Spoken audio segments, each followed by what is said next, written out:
Personally, I think that I need to be creative in order to survive. I think that both in terms of, I think all of us need to find creative solutions to how we live, but also for my own sanity, I need to be creative. That's part of surviving for me. And I think that thriving in the future specifically is also about not being your own limitation, and being open to, I think people often cling on to things because they're safe and they're comfortable and they know them and they understand them. I think that, for example, the mediums in which I work are going to be changing, and I need to embrace that and think of that as a really interesting and fun thing. Creatives who live their art deserve to be heard. This is the philosophy behind Creative Allies, a podcast from the V&A Waterfront Artist Alliance program. For these conversations, we invite experienced creatives to share their stories as a gesture of allyship to emerging creatives, lending their support, advice, and encouragement. Hi, I'm your host, Lerato Sokulu. Hello, everyone. I'm your other host, Carol Williams. Hi, Stripey. Yes, I'm wearing stripes, which last week Lerato told me reminds her of robbers. Yes, from the McDonald's franchise. There was, because I collected all the toys. Yeah. I was the only child. That's why I'm collecting toys at McDonald's. Shame. Sorry. Because you didn't have real friends? Yeah.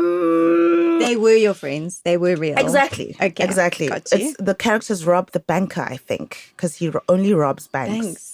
Yeah, and McDonald always has to rip up. You don't. No. Okay. I think maybe, yeah. I mean, I'm not that much older than you. So today we are talking about surviving and thriving creatively, but in the future. What do you think about that? Where do you see yourself? I know it's such a vague question to ask somebody where they see themselves in 10 years, but let's say, where do you see yourself next year? Like, what does that future look like for you? Goodness. I mean, I think I'm someone who I am quite future focused in maybe the way that I try and cultivate a mindset. And it's not necessarily linked to specific things. I don't know if that makes sense. I am quite goal oriented and I will work towards things. But I think I'm trying to cultivate a mindset and have always tried to cultivate a mindset that is able to spot opportunities, able to think about and maybe not be scared of the future and rather approach it in a front-footed kind of way. Like you have a desired outcome. What is your desired outcome in everything that you're doing? You don't have to answer it. Wow. So when you think about the future, do you feel excited or scared? Is AI really going to steal our jobs? As a professional who values originality, how important is it to keep up with trends and what everyone is doing? And how do you even do that when it feels like every single day there's a new trend? I think you can tell when someone is keeping up with trends. And I'm all about longevity. I don't have a 5 to 10 year plan, but I know that I want to work with my gifts for as long as I can. As long as my body is way still of putting it. Yeah, I don't see myself retiring. A lot of people are like, "Oh, I want to retire at 60." And I'm just like, no. I might have my best ideas at 60. Exactly. I might just be flyer than I am at 60 because, and that whole, I hate it when the publications do a 30 under 30 or a 40 under 40 because I'm like, there's so many experiences. The 70 under 70? Right? Yeah. I'm following a lot of women, particularly on the socials, who are in their 50s. And my goodness, there's a resurgence of energy and they're so confident and they have experience in life. They've had the kids and they've done the family thing and now they're focusing on actually what they want to do. And so I'm looking forward and I feel like there should be a 60 under 60. Yes.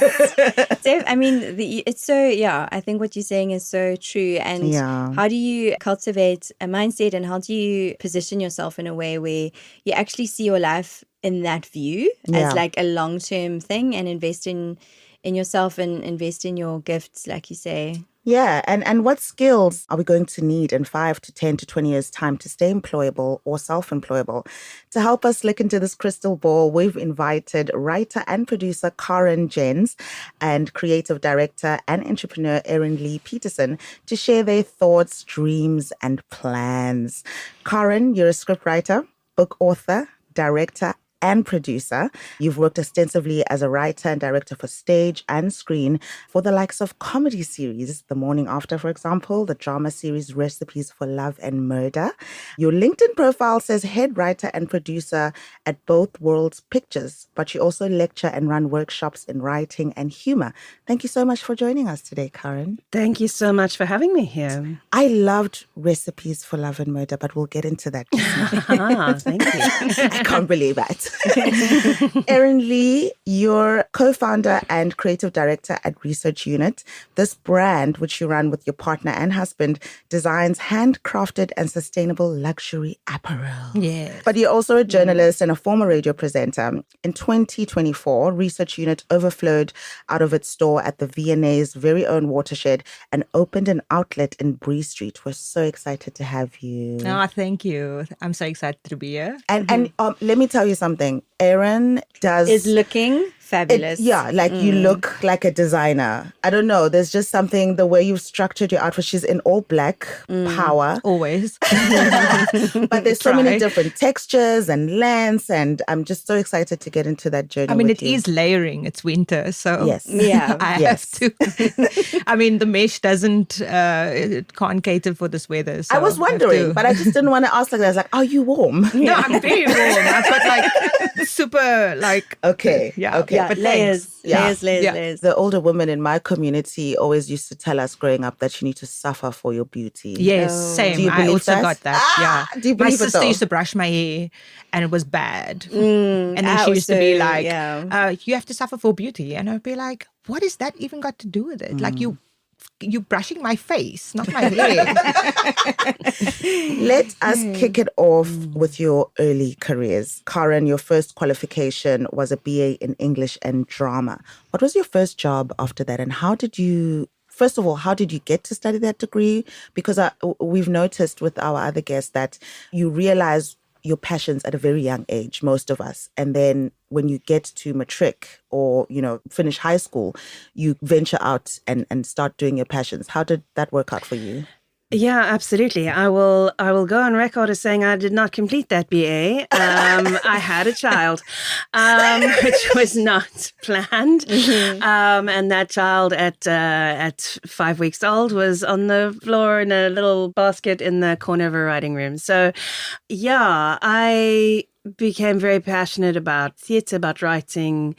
Very young. When I was a kid, I made a newsletter for my road, and one of those sounds familiar. wrote about the great flood when the pipes burst, and all of those fascinating things. My mother was a teacher, and she directed the school plays and so on. And so I would sit on those rehearsal room floors, and we were very involved and taken to things like David Kramer and a lot of protest stuff in the 80s and so on. So, yeah, I kind of always knew where I wanted to go. I think my high school guidance counselor was really annoyed with me because I had the points to get into medicine, which I was told repeatedly. And I was like, this was the best, decision. That's not for me. And so, yes, I studied English drama linguistics, which absolutely, I think was probably my favorite subject and sort of the most interesting one. I did some history of arts in that as well. And then to your first job. So now you have a baby, and obviously that throws a spanner in the works. Yes. What does life then look like for you?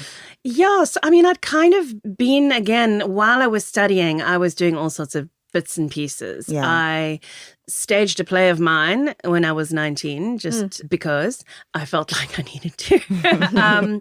I was working at Cafe Camisa at the time, just sadly now a laundromat.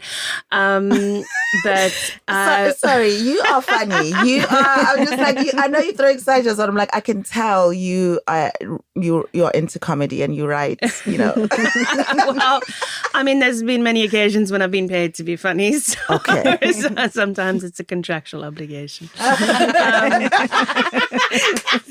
But I know all about that. yes. Fire away. Mhm. I was working with the bands at the cafe. I was booking that. You were hustling. and just being part of the things that I wanted to be part of. I think finding creative people and surrounding yourselves with them, and that was fun and that was exciting. And so, yeah, as I say, Amazing. there was the baby on the floor, and I was You're still doing your thing. writing, bits and pieces, radio drama. So it all kind of followed on. There's not sort of like a clear I see. first job. Yes. Yeah, First it was jobs, a constant because there were bills hustle. all of a sudden that included another little human. Absolutely. Erin, I'm ready for you. you studied broadcast journalism. Yeah. It's not a popular degree. No. Or certainly wasn't back then. How did you find out about the degree? And then when you finished the degree, because it's so hard also to get into broadcast media, it's a saturated industry. Tell us about your journey. My journey is very similar to Karen's, actually.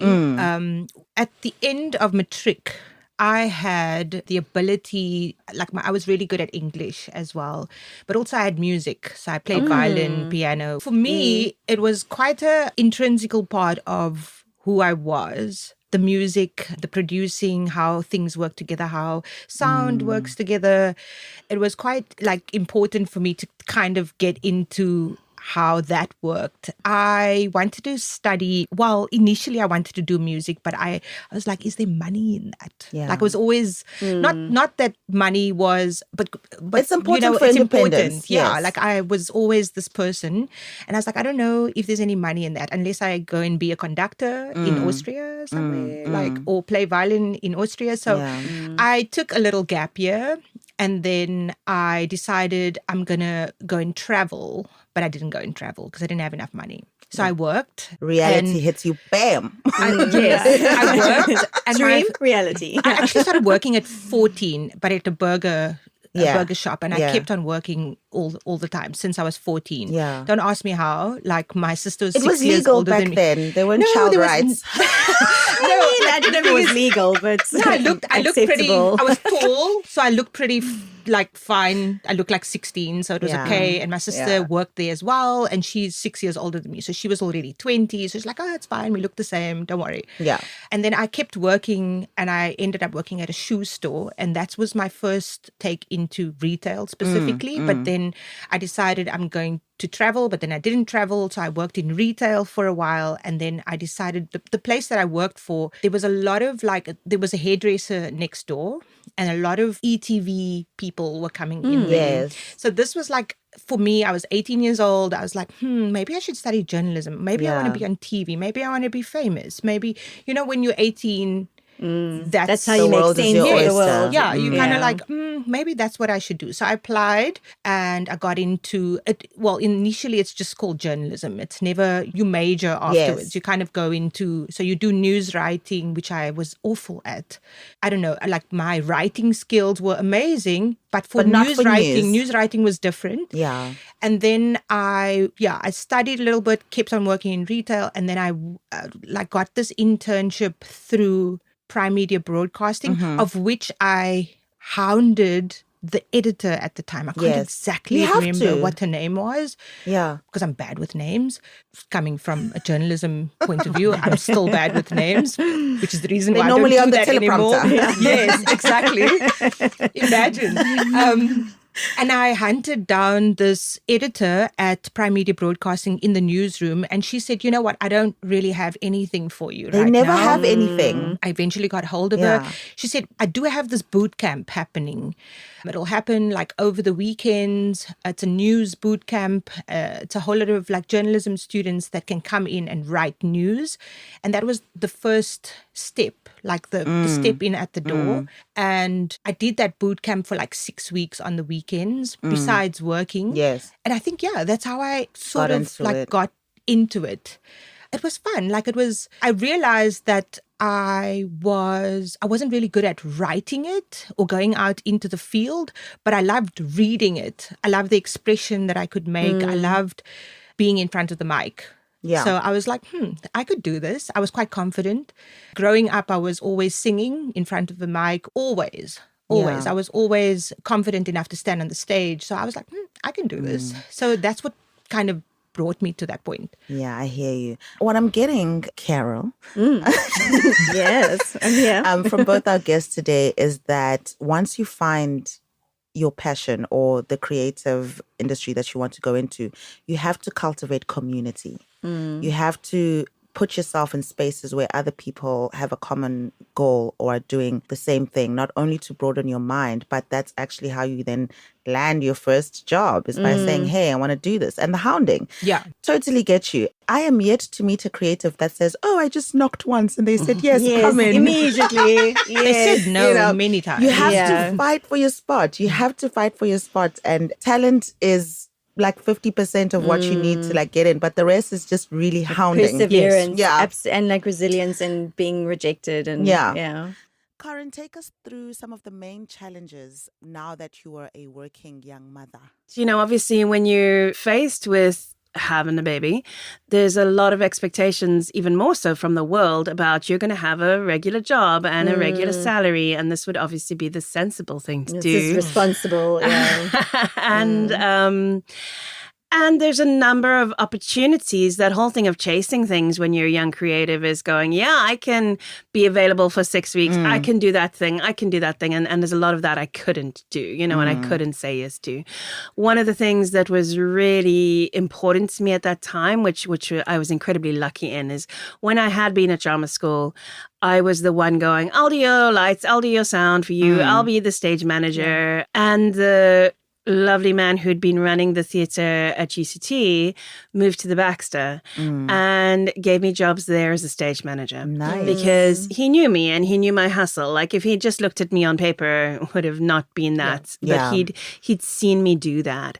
And that was quite a great job for a young mom, because when you're running a show, you're out at night, but that's, you know, the baby's sleeping, and then you're home a lot more during the day. Yeah. And what that enabled me to do is spend time around a lot of directors, a lot of actors, be in the room when they're creating, to be known, again, as you're talking about creating that community, be known in those circles, be present in those spaces.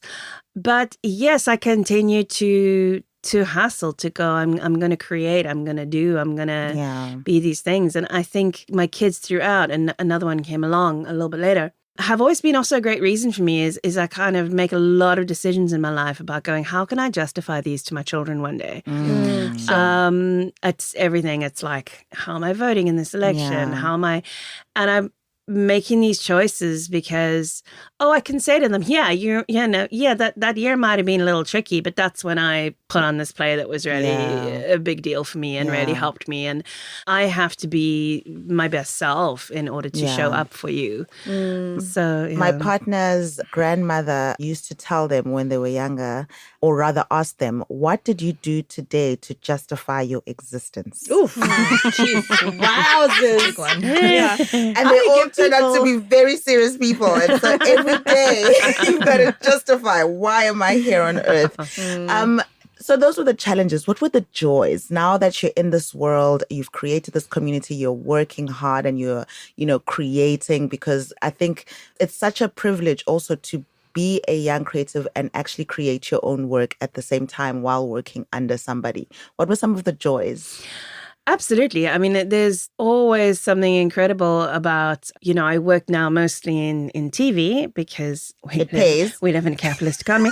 But there's something about live, which is so rewarding. If you actually sit in a room and people laugh at the things you say, or they come up to you afterwards and go, oh my gosh, I felt like that, or that resonates with me, I felt like that before.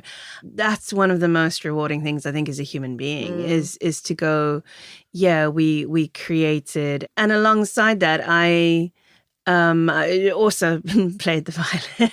And, we have like a string for you here. Are you all from Cape Town? Maybe in the air. I sing and did a lot of art and photography. I think all those different kinds of creativity is also just such an incredible thing when life maybe is a bit tough, to have those spaces, to be able to express things, to feel, and to be around people where, like, it's quite fascinating as a creative person that a lot of our job is talking about how we're feeling, talking about what's happening in our lives, being quite vulnerable and honest and raw. And continuous therapy. Make other people listen to, And the last thing I'll say, which I think is incredible about being a young creative, specifically in this country, is it is such a world where people of all ages and all types of human beings work together and are respected. So you are exposed to, and you're working with, I was in rehearsal rooms with, actors in their 50s and 60s, but they respect me because I'm doing a job and I'm part of this world. And people from very different cultures and backgrounds and every kind of life, we're here in this thing together. And I think that's exceptional. And specifically in South Africa, you getting to meet and work with the big heroes and the big icons. Yeah. And I did sound for Johannes Gak-Oral when I was 19. And you meeting David Kramer and Ethel Fugard and being surrounded by these people that are not up there. They're here, we're working together. Yeah. So the Rainbow Nation did work. Do you guys remember that song, South Africa? We love you. You don't remember? Our beautiful land. No. You did not watch TV. Were you rationed? Or maybe you were just singing it in a way that I can't understand. Oh, I'm just shade. I'm just kidding. So, Erin, so you're working in retail, you get interested in broadcast, but now you're fully in retail. Take us through, first of all, how the idea of starting your own business came from and where you decided that, okay, fashion and clothing is my thing. And I'm going to leave, because most broadcast people, are very staunch about they doing stay in that trajectory. Yes. And so even though both of these disciplines are within the creative industry, they are also quite a little far apart. How do you make that pivot? Because that's important for me, because I didn't know that I would not only do acting. The comedy was a surprise. And so that was a pivot I didn't expect in my creative career. So tell us about when you pivot or decide to pivot, and then how do you then come up with starting a business, because that requires funding. Yeah. So the business didn't start until much later in the retail spectrum. Just going slightly more back from the Prime Media side, I didn't get a job at Prime Media. I got a job as an editorial assistant at it was like an employer branding company. Okay. And I worked in their media section, but I was still very adamant to get into broadcast. Yeah. So I, again, hounded the program manager at Good Up FM, SABC. And then he told me, listen, the only way you're going to be able to start is if you come in after hours and you work with another producer on a sort of behind the scenes fake soundboard at the back, and learn how to put everything together. And I did that. And at this point, I had 3 jobs. So I was going after hours, I did the media thing, I was working for Next 48 Hours, and I was doing weekend stuff. Okay, no, that's actually 4. So as time went on, I was actually doing behind the scenes stuff a lot for Good Up FM. I was doing shadowing for other DJs, if they're out in an outside broadcast, who's managing the buttons on the inside. So that was what I was doing a lot of the time. I learned how to do that. I went in part-time until I kept going, like, don't you have like another on-air position where just to fill in. And I kept working there, because like if you're out of sight, you're out of mind. So I kept going in when I had free time. And then I graduated, and then my husband, or my boyfriend at the time, came back from Sweden. He had a master's course in industrial design in Sweden. And during that time, obviously I missed him a lot, but then I was like, no, I'm going to throw myself into work. So I was like working those 4 jobs, and then I decided I'm going to do that part-time. And then when he came back, that's when I found he got me this job at Paul Smith, which was my entry into more high-end retail, which I realized, this is quite cool. So I worked there 9 to 5, and then I went in to the radio station afterwards. And then I started doing this on-air stuff, like, fill-ins and whatever. And then I got the breakfast show, and then I moved to 2A 2A is another high-end store, which I got offered a position. The manager came into the store and said, don't you want to work for us? And I was like, are you poaching me? And then I said, okay, cool, I'll go work there. And that was when the business started. It was not supposed to be a business. It was a side hustle thing that I just wanted to enjoy. I come from my mom, who was very like fashionista vibes. She always had like a leather shoe, leather bag. And I started working there. And I still did the radio stuff part-time. I got a breakfast show position. I was in the breakfast show. Which is like the pinnacle in broadcast. Yes, that's the highest point you can go. Yes, because everyone's like actually listening. I was doing the traffic and the news on the breakfast show. And I was doing, I think the breakfast show was from 6 to 9. So I was obviously getting up at like 5, just before 5, and then getting to the radio station. But then I didn't have anything else to do for the day. So I would work at 2A, and this is like a high-end store. So they sold like Celine, Bottega Veneta, all the high-end Prada, all these high-end brands. And this is where I got bitten big time, because then I realized like my entrepreneurial side came out, because I was like, ooh, why are they making bags in Italy and wherever else? Now we hear that it wasn't actually Italy, but anyway. Other story. Controversy. Yes, other story. But anyway, I was like, why are they making these in Italy and it's not coming out of South Africa? Why are we doing... And I obviously started questioning these things. And also, I learned a lot from my boss at the time. She was a really good entrepreneur. The way she was running things, the way she was offering customers a different experience, as opposed to just retail, just like, okay, buy it, whatever. She was offering them an experience when you walked in at that store. Understanding that people were buying on another level. I learned that really hard, the really hard way, not to judge people when they come in at the door and want to buy something expensive, and you think they don't want to buy something expensive. You judge them. They can't afford it. Exactly. And that's where the whole process started. I started buying offcuts of leather. Let me start my own thing. But it wasn't about starting a business at that time. It was nothing. It was just like cutting in my parents' room on the floor, that type of thing. When I had my off days, which was hardly ever, but like you would have off days during retail. Sure. So I'd do the breakfast show in the morning and then work a 2 to 9 shift. That was the 2 to 9 shift. It was very, very tiring. Yeah. But I only realized a little bit after that this was back in like 2010, 2011. The year of George. Okay. No, the World Cup. It was like George's. Yes, 2010. Yes, you're right. What? I also got engaged in 2010, and I was like, ooh, I do not have money for a wedding right now. So that also pushed me a little bit, because I was like, my parents are not going to be able to afford the kind of wedding you want. Yeah, well, it was a small wedding, but it was like, for me, it needed to be lavish, obviously. So all these little factors is what pushed me to do that. And there was no funding. Girl, there was no funding. Okay. I didn't have funding. I had a cell phone. My husband and I made a good product. And we had Design Indaba when Design Indaba was, and this is around 2012 now. Yeah. We had Design Indaba, and Design Indaba is what got us to a point where he had furniture, I had leather goods. I didn't get in for leather goods. He got in for the furniture. I was like, no way, dude. I'm putting these leather goods on your table. And we had about 80 orders without any credit card machine or anything like that. We never...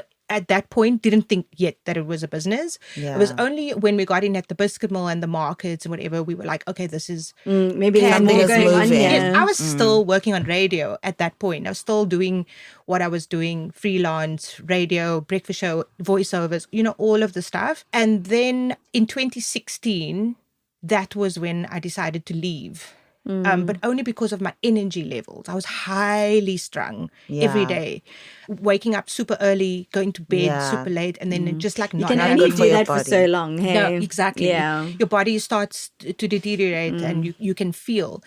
So I only left radio in 2016, but only after, like, this is like when I had a factory. We won. That was where part of the funding came from.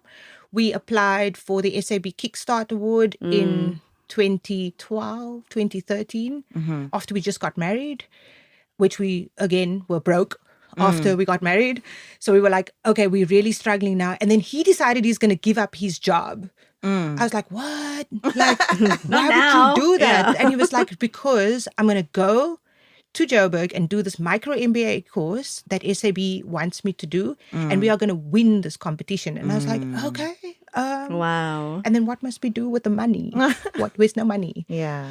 And then he was like, no, we're going to win some money to buy our machines and get our business started up. And that was when the whole 2012, 2013 was when the whole business actually started. Yeah.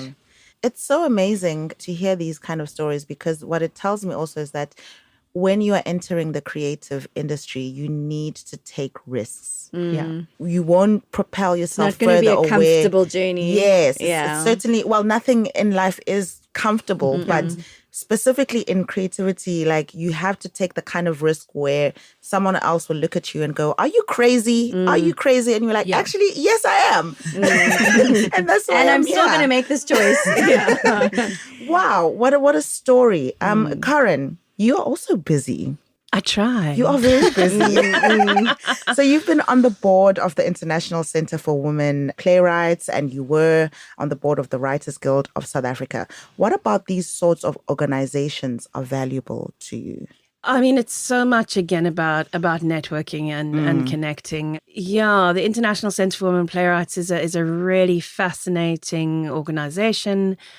I think even just sometimes as a young creative in particular, but at any point as a creative, owning something for yourself is really important. So to go, I am a playwright, I think a lot of people struggle with saying those things, noting those things for themselves. At what point you go, oh, I am a comedian, or, some people do it too soon, but most people struggle to really claim those things for themselves. It's meant any number of things. In 2010, since we've been talking about it, I was invited to go to a conference in New York. They were paying for lots of things, but not accommodation. And I contacted one of the lovely, lovely old woman playwrights. I was just asking for advice about where to stay in New York. And she said, but come stay here, know. And it's everything from that and that sense of welcome and community to really being able to collectively work around issues and causes. So, you mentioned those organizations. I was involved with the Performing Arts Network of South Africa for some time.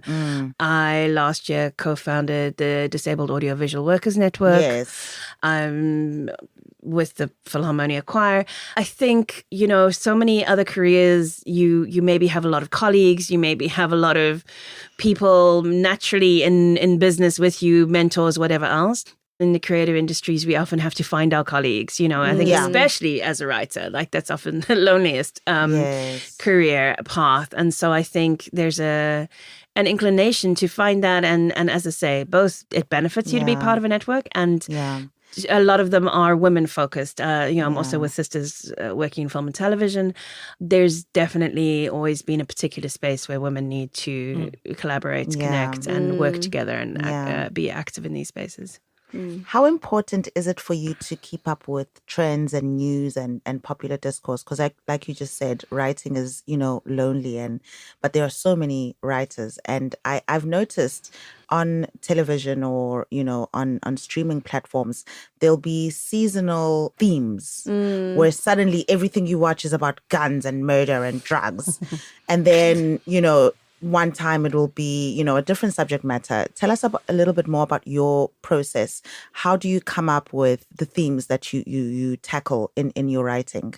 I think that's, it's really interesting. There's, on the one hand, I'm going to say, yes, it's my job to watch TV, to go to the theater, to go to comedy, to read books, to listen to music, to know what's happening out there, to be as connected as I can. But I think also, as I say, particularly now working a lot in TV, you've got to try and look beyond, because the ideas I'm pitching now might be on air in like 2-3 years time. So you don't want to be, which you see constantly, the cycles of. So you're already in the future. You have to be, because you don't want to be that copycat position. We saw it. Oh, something comes out and it's different and it's fresh or unexpected, or we haven't seen it for a while, like a Bridgerton, and then there's all these people trying to make the next Bridgerton, and you've missed that opportunity. Find the next one. That ship has sailed. So I think absolutely you're going to see always trends, and post-COVID, for example, people wanted things that were maybe a little softer and a little less dystopian, because we wanted to believe again that the world was a little bit gonna survive. gentler and kinder, So there was a trend that perhaps we'd seen in TV and films for a while that softened maybe a little bit. Maybe now we're going, we're robust enough again, and there's war in this world and people are feeling a bit more rambunctious and fighty again. So maybe we're heading into that space. And that's also the thing, is that, a lot of ideas have that time. So there's ideas where you've maybe pitched them once or twice and they haven't landed. And you need to go back and go like, how about now? Because now this and now that. And you're always trying to imagine what are audiences in 2-3 years' time going to want to see. That's a good So point. I've never really, that's obviously, it's obvious if you think about how long production takes, but it's quite incredible to think about shows that really capture people's attention or capture something. And the fact that those were, they feel so current in a way. But so would you say that trends stick around for like a few years maybe? Like how do you do that? Like how do you project what you think people are going to be interested in? I think some things are certainly cyclical. I'm going to very briefly venture into Erin's space, which is not my natural territory, and say, I think Erin is side-eyeing you. I'm reaching with my brain into your space, so yes. I think we've all seen, that cycle that happens in fashion where something's on the runway, and then you're going to see different versions of that at different layers of society or different aspects of society over time. For a long time, I did write on Puppet Nation, which was current affairs, which was we would write and deliver an episode that same week because it needed to be. Even within that, there's levels of prediction you can do. We're like, this episode's coming out on Sona, so we can write 2 versions of that and then go with this one, and it can go live, and everyone's like, wow, you've predicted the future. And no, we just what's smart became really very worrying in the satire space. It's harder and harder to do comedy because the real world is so wild. I wrote a piece about Tiger being a portal to hell, and it became so popular that like 6 months later they held a portal to hell party, and I'm going, I don't know if this is... Wait, is this a Tiger in the Tiger the club? Yeah. Okay, I'm just checking because I'm like, I haven't heard about that and you were like, this was not a suggestion. Exactly. I was like, this wasn't.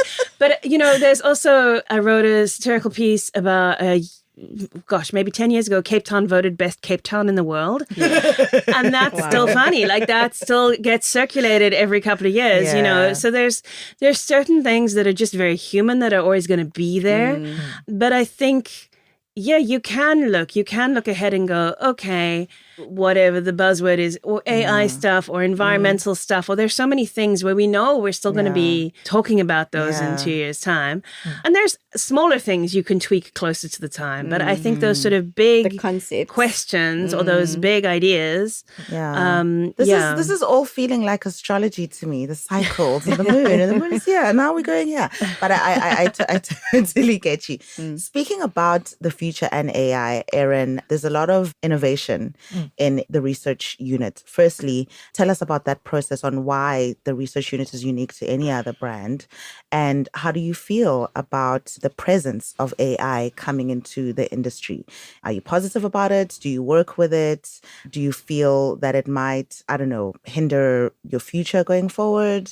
No, I don't think so at all. I'm all about that technological changes. Like the schools, for example, just touching on like schools with my kids and stuff, they're very like no anti-screen, anti-phone and whatever. But I remember as a kid, like I was yearning for technology. And I think we have to go with the times. There are certain things that you have to prohibit and certain things that you don't. It's like someone giving you advice. You take some and you don't take some. I haven't particularly worked with AI as yet, but I know that some of my designers, when they were doing their courses, they kind of did, and it helped them quite a bit. But I don't think anybody can really understand my brain and how a that machine works. can't And understand your replicate that. brain. Yes, Yeah. no. Yeah. And so just touching on what Karen said, like there's so many, like the trends, and you have these trend forecast websites, which I never look at, but I do look at what's happening on the high end level in the luxury houses, the fashion shows, what's coming out and so forth. But I don't necessarily, I always think like, how can I take that dress and transform it? Like I'm always like, if someone tries to copy me, I'm always like 3 steps ahead. I Like see. my brain is already 3 steps ahead. The nicest thing, which I was telling Carol about before, was that I don't design where I'm designing something and I want it to look a certain way. I go and I find the resources first. I don't come from a fashion design background. I didn't study that. So for me, I go a different route because I'm not used to going the normal route that everyone else takes. Which would be, I suppose, sketching first. I can't draw to save my life. That's like one creative ability I do not have. You can be in fashion and not be able to draw. There we go. Yeah, like if you no, of course, like definitely. Yeah. So I go find fabric or whatever I find. And the thing is, South Africa has very minimal resources. So when you find fabric, really good quality fabric, you don't necessarily find that fabric again. So initially I thought that model wouldn't work, but it does. It now becomes a limited edition product. I find this fabric, I take the whole roll, I kind of make a few pieces out of it, but I let the fabric determine what it's going to be, not the other way around. So I have a question, and this episode is really around surviving and thriving creatively in the future. So I'd like to know from both of you how you think about that. What does that look like for you, surviving and thriving creatively in the future? Let's start with you, Erin. Okay, you can take some time to think about it. I think surviving is like one thing. For me, it's like, okay, surviving is like, okay, cool. I can just about pay my rent, or I can just about like put food on the table. Thriving for me is like not having to worry about any of those things, but being able to think more creatively. Thriving is when you have that time to think creatively. Because I've noticed that when I've noticed that when I go through financial struggle, which I've gone through, I think most of my life, you don't think big enough because you always just you're focus. just thinking about today. You always just focus on like, okay, this. how am I going to get through this? And to a large degree, I've learned to overcome that small little hurdles, those small little challenges, because financial stress is what keeps you back in your mind. So you have to overcome that with like resetting your mind a little bit. And so thriving even in the future is that you don't care about any of that. You only care about creating and making an impact on other people's lives as well as your own life. And you don't have to worry about any of that. So that for me is what thriving is. Like just being able to put out new pieces all the time, or new innovations, or transforming people's lives, transforming people's like the industry, without worrying too much about like the little small nuances that like hold you back. So yes, that's my little 2 cents. Ka-ching! That's what I heard. Thriving means ka-ching. I'm joking. To me. Because success doesn't necessarily mean it's money. Money doesn't mean success. For sure, Success is for being sure. able to pick up your kids from school, for sure. example, and living that kind of having life, more fulfilled choices. life. Yeah. But money does make the world go round. So if you are earning enough money, it does actually put you a little bit further in not worrying too much, because you do need to eat. You do need to eat well, and you need to be able to like live, but you have to be able to live a fulfilled life. That for me is what thriving is. Yeah.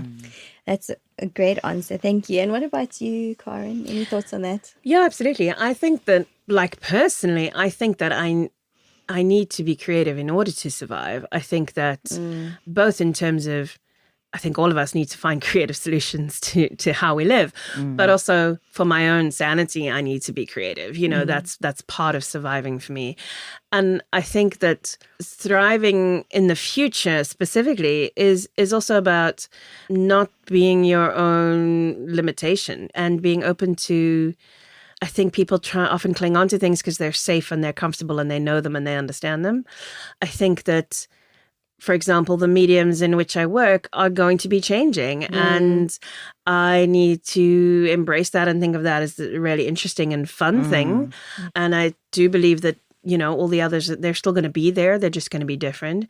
And I think that's about going at its heart. What I do is storytelling.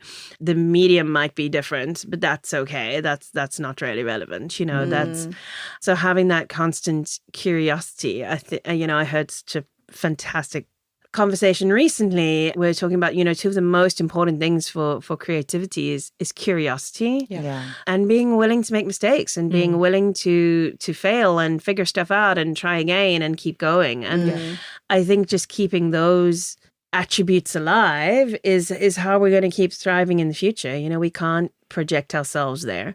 It's a daily choice about how do we show up.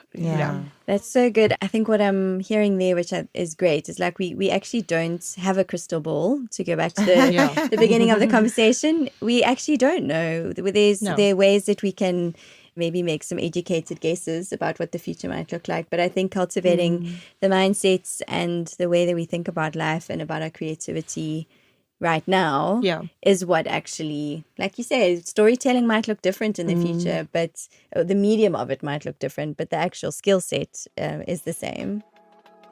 For 30 years, the V&A Waterfront has been a champion of the arts. Our immersive Artist Alliance program offers hands-on experience and skills development across various disciplines, including sculpture, videography, and music production.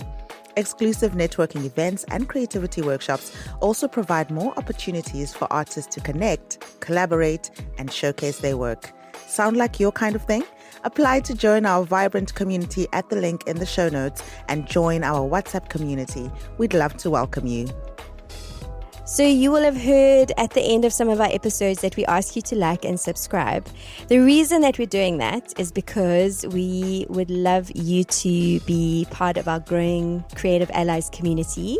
And by liking and subscribing, it shows that you firstly like us, which is good, right? Very good, very good. I like to be liked. I like liking other people too. There we go.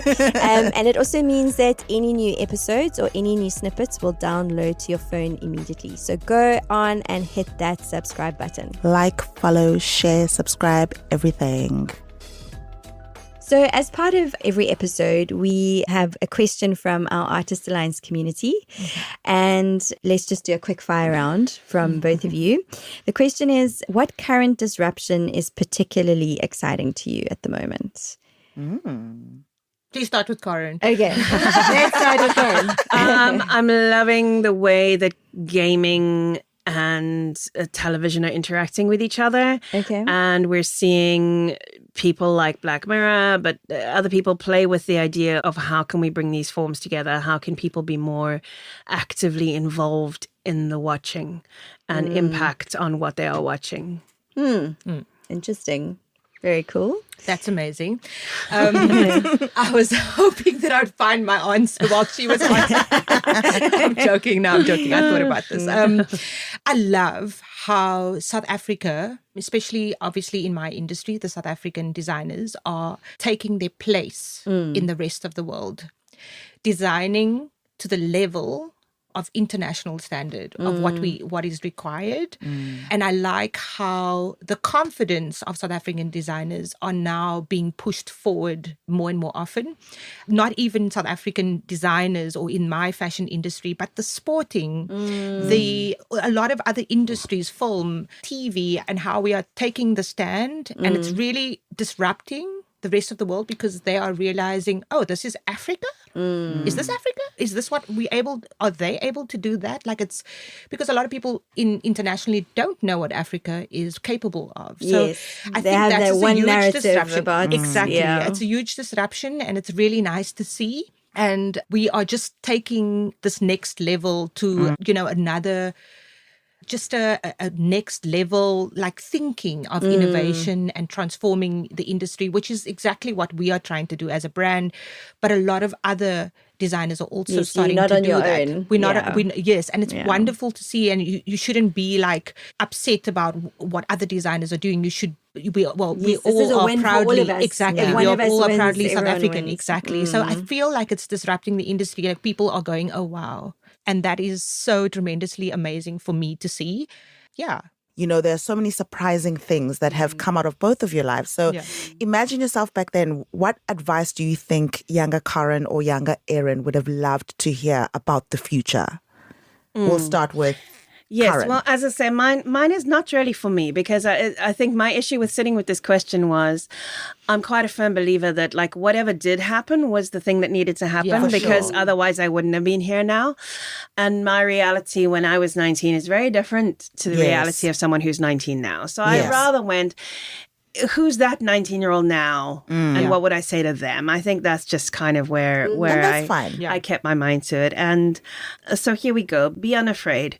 Make mistakes and take risks. Be afraid. Sit with that feeling and acknowledge it. Be tireless. Keep trying. Keep practicing. Keep doing. Be at rest. It's okay to do nothing.